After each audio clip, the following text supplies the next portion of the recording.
नमस्कार, आदाब। सीरिया के जो हालात हैं, उसपे हम लोग लगातार बात कर रहे हैं, आज भी उसी से जुड़ी हुई कुछ चीज़ें हैं। पहली बात तो ये कि सीरिया की असद को क्यों मुल्क छोड़ना पड़ा और रशा जाना पड़ा असाइलम लेने की। उसका सबसे बड़ा कारण ये था कि सेना लड़ने पे तैयार नहीं थी। असद के पास प्रेज़िडेंट असद के पास रेवेन्यू यानी इनकम रही नहीं गई थी। एक जनरल की सैलरी जो थी वहाँ घट के कुल 40 और $50 के बीच में हो गई थी। और दूसरी तरफ ये भी थी कि लोग बहुत परेशान हो गए थे, आम जनता। और ऐसी स्थिति आ गई थी कि लोग चाहते थे कि ये अब असद चले जाएँ, चाहे कोई भी आ जाए। यानी वो लोग भी जो इस गठबंधन जो बनने जा रहा है उसके खिलाफ हैं, जो लिबरल मुस्लिम्स थे, वो भी चाहते थे कि असद जाएँ, असद को शायद कोई नया अल्टरनेटिव आए। उनको इस बात का एहसास हो गया था कि असद अब डिलीवर नहीं कर सकते। दूसरी बात ये थी कि उनके पास जो तेल के रेवेन्यू आते थे उसके ऊपर अमेरिका ने कब्जा कर लिया। सैंक्शंस इतने भयानक थे कि जिसकी कोई इंतहा नहीं। मिलिटेंसी कंट्रोल एक पीरियड में हो गई थी, लेकिन क्योंकि टर्की उनको और इजराइल से उनको लगातार सपोर्ट मिल रही थी, और फिर यही नहीं बल्कि पाकिस्तानी जनरल्स भी वहां पहुंच गए थे इन मिलिटेंट्स को ट्रेन करने के लिए और गाइड करने के लिए पीछे से। ये भी रिपोर्ट अभी आई है। तो इन हालात में उनसे जीतना बड़ा मुश्किल था। मिलिटेंट के पास पैसे भी थे, मिलिटेंट के पास अच्छे वेपन्स भी थे, और यूक्रेन में ट्रेनिंग करके आए थे, उनके पास सब कुछ था। आर्मी के सामने ये था कि किस तरह कैसे वो इतने लोगों को मारे, अपने ही लोगों को मारने पे तैयार नहीं थी। असद को अल्टीमेटली मुल्क छोड़ना पड़ा और वो चले गए। असद भी नहीं चाहते थे कि बहुत ज़्यादा शिट हो, इसलिए कि उसमें और प्रॉब्लम आ जाती, जीत सकते नहीं थे, नुकसान ही होता। और बाद में आर्मी की भी ये भी तो वो उन्हीं ने पीसफुल ट्रांजिशन की बात की अपने प्राइम मिनिस्टर से और मुल्क छोड़ दिया। अब देखना ये है कि सबसे बड़ी बात ये है कि क्या जो नई गठबंधन बनने जा रहा है, इसका किस तरीके से, इसका भविष्य क्या होगा, ये किस तरीके से काम करेगा। इसका भविष्य तो खैर अभी बताना मुश्किल है, मगर इसके अंदर 4 बड़े गुट हैं और बहुत से इंडिविजुअल हैं, और 2 मेन आइडियोलॉजी के इसमें ग्रुप्स हैं। एक तो वो आइडियोलॉजी है जो वहाबी सल्फी है, जिसकी ये हयात तहरीर अल शाम है, और दूसरी जो ग्रुप्स हैं 2, वो तो उसके हैं अखवान मुस्लिमीन, यानी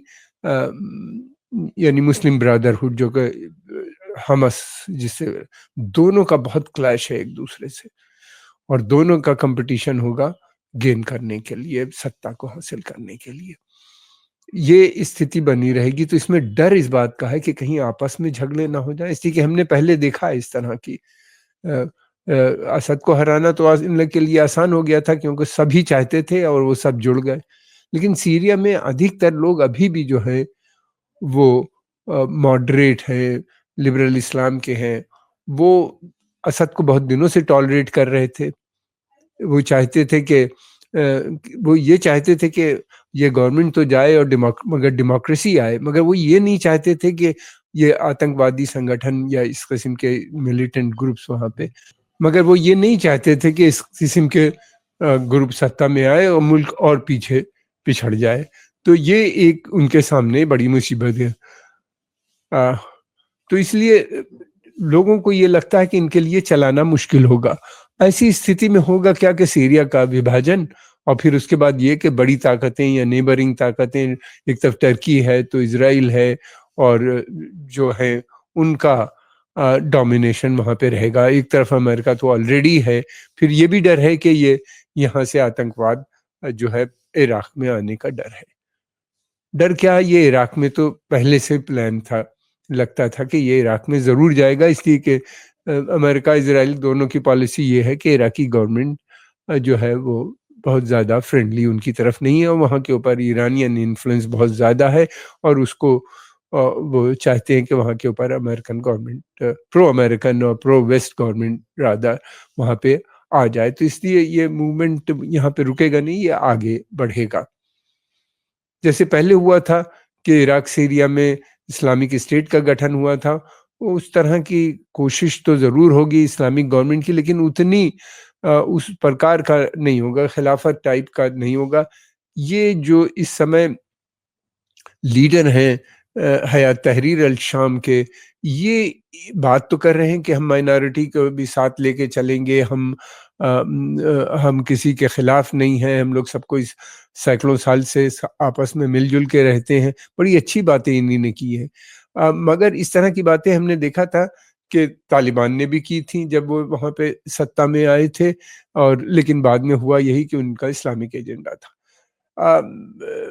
अबू मोहम्मद अल जोलानी जो लीडर हैं, वो भले चाहते हों इस सबको लेके चलना, मगर क्या उनका ग्रुप इस बात को एक्सेप्ट करेगा? ये बड़ा प्योरिटन इस्लामिक मूवमेंट है जो चाहता है प्योर इस्लामिक स्टेट का गठन, और जिसके अंदर वो दूसरी इस्लामिक आइडियोलॉजी को टॉलरेट नहीं करते। ये इनका हिस्ट्री रही है। चाहे अफगानिस्तान हो, अफगानिस्तान में या इराक के अंदर भी हमने देखा, सीरिया में जब अल बगदादी आए थे तो यही हुआ था। और वहाँ पे माइनॉरिटीज़ के ऊपर जिस प्रकार के अत्याचार हुए थे, हम लोग अभी तक भूले नहीं हैं, दुनिया बिल्कुल नहीं भूली है।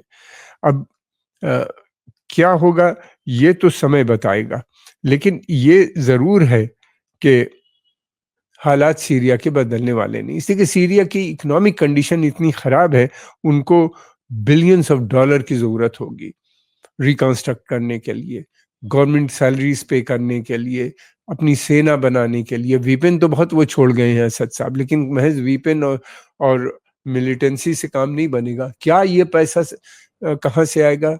क्या इराक वो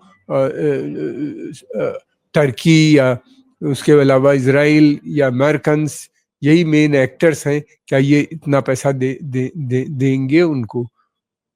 तो इस तरह की प्रॉब्लम्स उनके सामने आने वाली हैं बहुत भयंकर, जिसको डील करना किसी भी गवर्नमेंट के लिए। फिर दूसरी बात ये कि सीरिया के अंदर लगभग 35-40% माइनॉरिटीज हैं, सबको साथ में लेके चलना बड़ा मुश्किल काम है। और जो लोग हैं वो ज़्यादातर लोग ये चाहते हैं कि वहाँ पे मॉडरेट इस्लाम हो और प्रो डेवलपमेंट हो। इनकी आइडियोलॉजी जो है, ये ऐसी हुकूमत बनाना चाहते हैं जैसे कि पहले खुलफाए राशिदीन के वक़्त में थी, यानी पीछे जाने की ये बात करते हैं, उस तरह की बात करते हैं।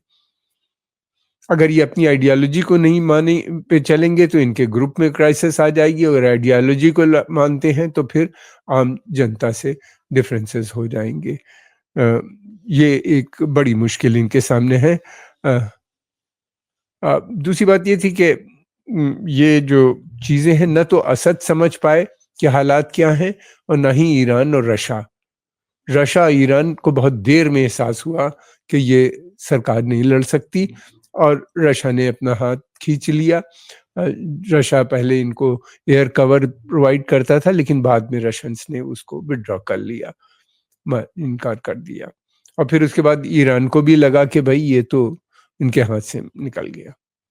समस्या ईरान और रशिया के सामने सबसे बड़ी ये है कि ये इन्हीं ने प्लान तो बहुत बड़ा बनाया, जो कि सीरिया पे काफ़ी हद तक डिपेंडेंट थे, मगर सीरिया के पास जो इकोनॉमिक क्राइसिस थी उसको वो सॉल्व करने में असमर्थ रहे, क्योंकि इन दोनों के पास जो इनकी फाइनेंशियल कंडीशन अच्छी, ना तो सीरिया की अच्छी थी और ना ही ईरान की थी।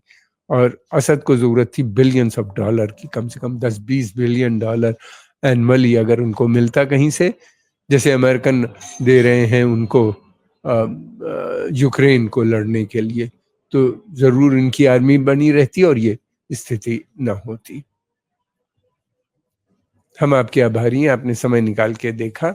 पसंद आए तो इसको लाइक कीजिए, सब्सक्राइब कीजिए और आगे प्रमोट भी कीजिए। आपका बहुत बहुत धन्यवाद।